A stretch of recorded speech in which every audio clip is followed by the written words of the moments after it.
Let me ask you something simple but strangely revealing. When did your birthday stop feeling like magic? Not just become less exciting, not just fade into background noise, but completely transform from something you counted down to something you'd rather just skip past. The way it used to electrify you as a child, that anticipation that made the days before feel impossibly long, the moment when everyone focused on you, and you felt like the entire world paused just to celebrate your existence. Now, flash forward to where you are today.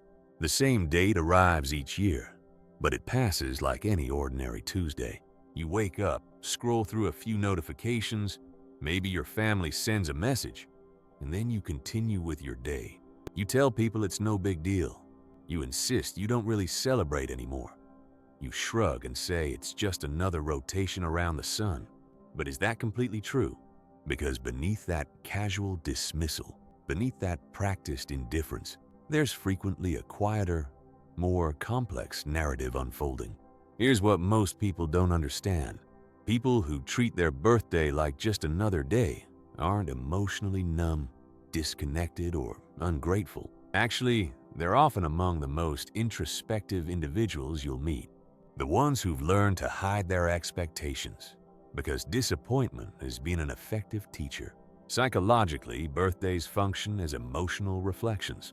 They reveal how you feel about your existence, how you respond to attention, and how at ease you are with being truly visible to others.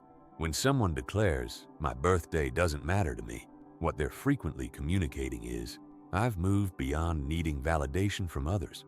But sometimes what they're actually expressing is, "I've stopped anticipating it." There's a fundamental distinction between genuine maturity and emotional retreat, and birthdays possess this peculiar ability to reveal which direction we've leaned toward. Some individuals authentically evolve past birthday enthusiasm, not from a place of sadness, but from a place of genuine contentment. They've discovered meaning in ordinary days, in routines, in quiet moments. To them, joy isn't confined to a calendar date. They've learned that life itself is a celebration. But for others, the narrative runs deeper and more complicated. For them, birthdays carry subtle weight, not necessarily because of aging itself, but because of accumulated history. Perhaps birthdays trigger memories of moments when they felt overlooked, or maybe they once invested too much hope and experienced the sting of unmet expectations. So instead of admitting, "This year, I'm hoping someone remembers," they preemptively declare, "It's just another day." It's self-preservation wearing the mask of apathy. And this is where psychology becomes genuinely fascinating, because it demonstrates how the mind learns to adapt. When we experience repeated emotional letdowns, the brain begins to lower expectations. It's called emotional self-protection.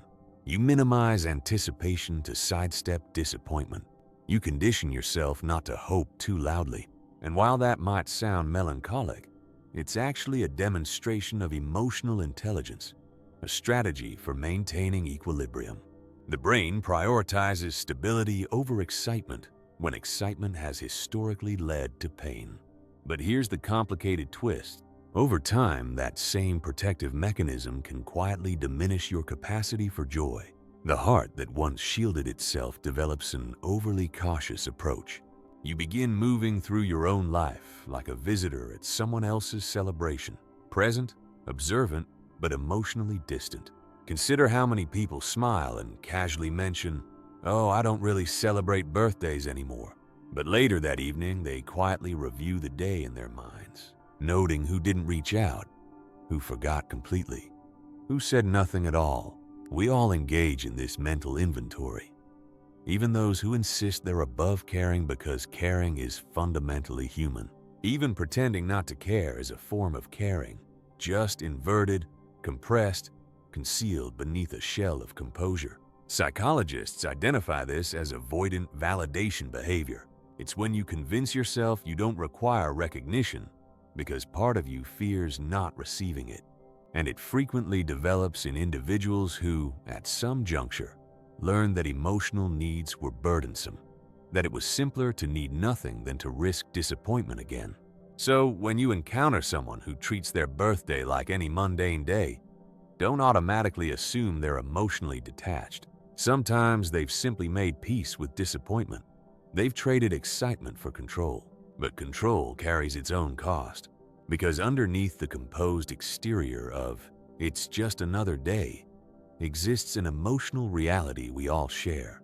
We all desire to be genuinely seen, not necessarily praised, not celebrated with elaborate gestures, but authentically noticed. There's something profoundly symbolic embedded in birthdays. They commemorate existence itself, the singular day each year that belongs entirely to you. Not because of your accomplishments, not because of your relationships, but simply because you exist. And for many individuals, that reminder generates mixed emotions. Some experience gratitude, others encounter loneliness. Many feel both simultaneously, like a strange mixture of nostalgia and detachment. From a psychological standpoint, birthdays activate what's called temporal self-awareness, meaning our brain naturally compares our past, present, and imagined future selves. We might ask questions like, am I where I thought I'd be by now? Have I achieved enough? Am I happy with the person I'm becoming? That's the silent psychological trigger most people completely overlook. For some, treating their birthday like a normal day is their way of staying emotionally grounded.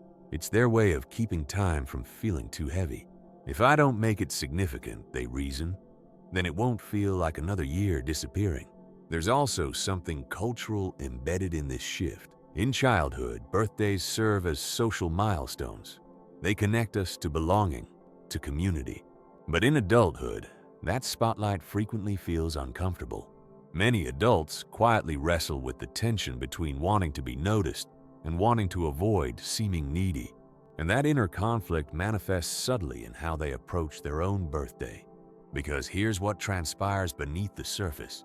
When you mature into being the responsible one, the dependable one, or the constant giver, your mind internalizes a particular message. Your joy comes second. You learn to minimize your needs.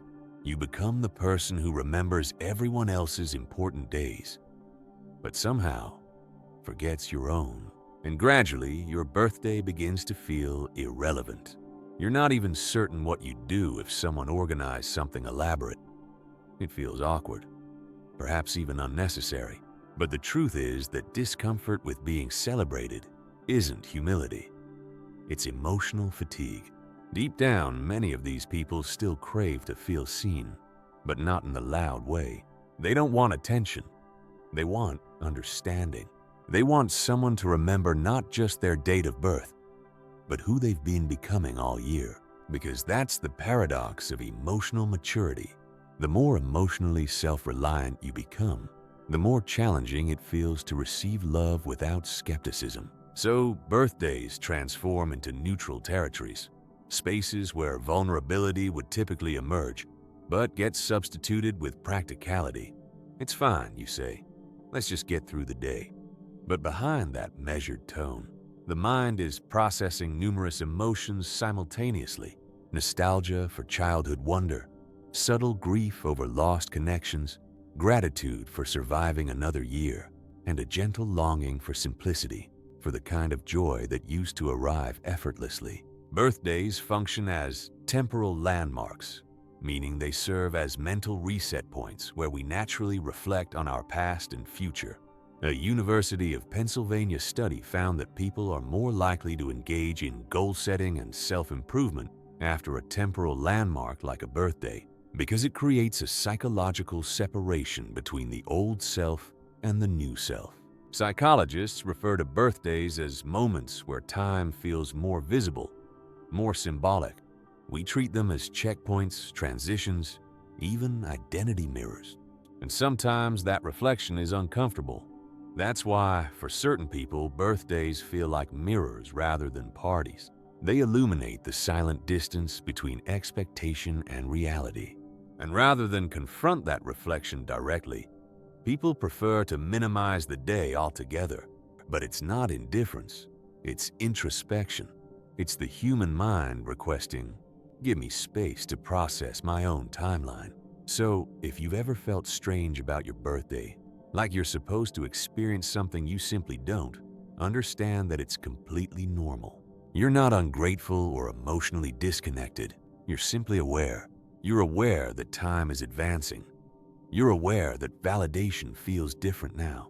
You're aware that celebration signifies something deeper than cake and candles. Because birthdays are never genuinely about age. They're about meaning. And the older we become, the more personal that meaning becomes. When you were young, your birthday was about the world acknowledging you. When you're an adult, it's about you acknowledging yourself. It's less about gifts and more about presence. Less about who appears, and more about how much of yourself has appeared in your own life. That's the subtle transformation most people never articulate. And yet, it explains everything about why we stop making elaborate plans. Because perhaps we've stopped attempting to be celebrated by the world and started attempting to make peace with our own journey. Psychology tells us that these individuals often have a deep sense of self-awareness and know what truly matters to them. They value authenticity and depth in their relationships, preferring meaningful conversations over casual small talk. Emotionally mature individuals tend to be more comfortable with the passage of time and the aging process. They don't equate happiness with external validation like extravagant parties or piles of gifts. But even within that peace, there's an echo, a quiet voice that whispers, "I hope someone still remembers." That's the paradox of emotional evolution. You can be content and still desire connection. You can be grounded and still miss the thrill of being genuinely seen. And that's perfectly acceptable. That's human. Because treating your birthday like an ordinary day doesn't mean you're emotionally numb. It means you've learned that joy isn't something to be scheduled. It's something you carry quietly every day in the small ways you keep showing up for yourself. It's the gentlest kind of celebration. Invisible but real. When someone treats their birthday like just another day, they're not rejecting joy. They're redefining it. They're declaring, "I no longer need the world's permission to feel good about being alive." And that shift from external celebration to internal acknowledgement marks one of the quietest forms of maturity. They've discovered that life's worth is not measured by the grandeur of a single day, but by the consistency of meaningful moments experienced throughout the year. Maybe their celebration now resembles taking a solitary walk, preparing their favorite meal, or claiming a quiet day off for reflection. It's not the loud joy of decorations. It's the soft joy of solitude. In psychology, this connects to an internal locus of control, the belief that your life should be guided more by personal choice than by external expectations. What begins to matter more is alignment. Did I live this year in a way that feels authentic? Did I evolve? Did I appear when it mattered? Still, there's a gentle truth worth acknowledging. Even the most self-sufficient souls still deserve to feel special occasionally, not because they require validation, but because recognition nourishes the parts of us that carry others. The ones who treat their birthdays like any other day are frequently the same individuals who hold space for everyone else's milestones. They're the quiet foundations in their circles, the ones who remember your important dates, who check on you first, who give without maintaining a scorecard. And sometimes those people forget that they too deserve warmth, that it's acceptable to let others reciprocate, that you don't have to earn joy by being strong all year. Because even the calmest souls still need warmth. Even the independent hearts still need to be seen, not for what they accomplish, but for who they are. If you've ever experienced that quiet ache on your birthday, the kind that doesn't demand attention but still resonates beneath your chest, that's your heart reminding you that connection still matters. It reminds you that you're human, and that's the entire point of the day. It's not to celebrate perfection or achievement. It's to celebrate the fact that you're still here, still learning, still evolving, still attempting to make sense of what it means to exist. So maybe the psychology of people who treat their birthday like an ordinary day isn't about indifference at all. Maybe it's about integration, the merging of joy and reflection, the acceptance that not every emotion has to be loud to be legitimate. If your birthday feels ordinary, if you went to work, made your coffee, checked your messages, and carried on, maybe that's not something requiring correction. Maybe it's something to honor, because what you're genuinely expressing is, my life is already full enough to not need one day to make it meaningful. That's not detachment. That's gratitude in disguise. Now, if this resonates with you, there's something else you need to understand about yourself, because the way you approach your birthday reveals something deeper about how you recharge, where you find peace, and what genuinely fills you up. If you're someone who'd rather spend your birthday in comfortable solitude than surrounded by noise and expectations, that preference extends far beyond just one day. It's woven into how you navigate the world. And understanding that pattern might explain more about yourself than you realize. That's what we're exploring next. I'll see you there.